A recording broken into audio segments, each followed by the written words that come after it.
বিয়ের পিঁড়িতে বসেছেন গত বছর।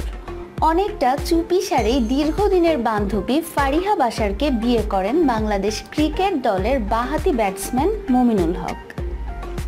আজ 19 এপ্রিল শুক্রবার তার বিবাহ উত্তর সংবর্ধনা। ফারিহা বাশার বাংলাদেশ ইউনিভার্সিটি অফ প্রফেশনালসের ব্যবস্থাপনা বিভাগের শিক্ষার্থী। ফারিহা বাশারের আরেকটি পরিচয় রয়েছে, তিনি বাংলাদেশের ঘরোয়া ক্রিকেটের পরিচিত মুখ সৈকত আলীর শালিকা। সৈকতের মাধ্যমেই পরিচয়, এরপর বন্ধুত্ব, প্রেম। 4 বছর প্রেমের সেই সম্পর্ক পাচ্ছে শুভ পরিণতি। মিরপুর DOHS এর একটি কমিউনিটি সেন্টারে মুমিনুলের বিয়ের অনুষ্ঠান হবে। পরের সপ্তাহে মুমিনুলের কক্সবাজারের বাড়িতে বৌভাতের আয়োজন করা হবে। এর আগে 17 এপ্রিল বুধবার রাতে গায়ে হলুদের আয়োজন করা হয়েছিল। জাঁকজমকপূর্ণ এই অনুষ্ঠানে স্ত্রীকে নিয়ে নাচতে দেখা গেছে মুমিনুলকে।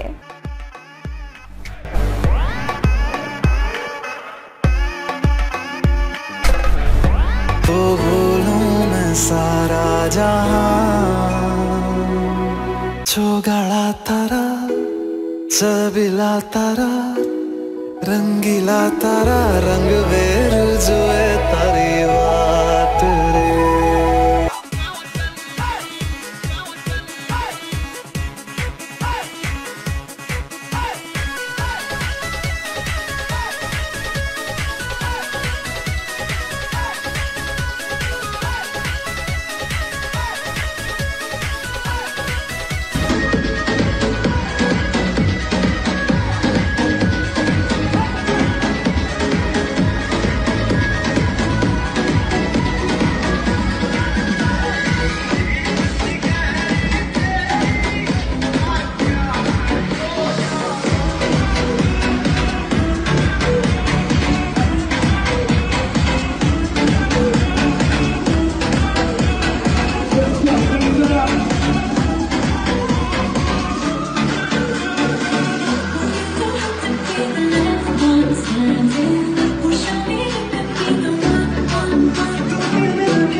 এই ভিডিওর পাশাপাশি সামাজিক যোগাযোগের মাধ্যমে মুমিনুল ও ফারিহার গায়ে হলুদের বেশ কয়েকটি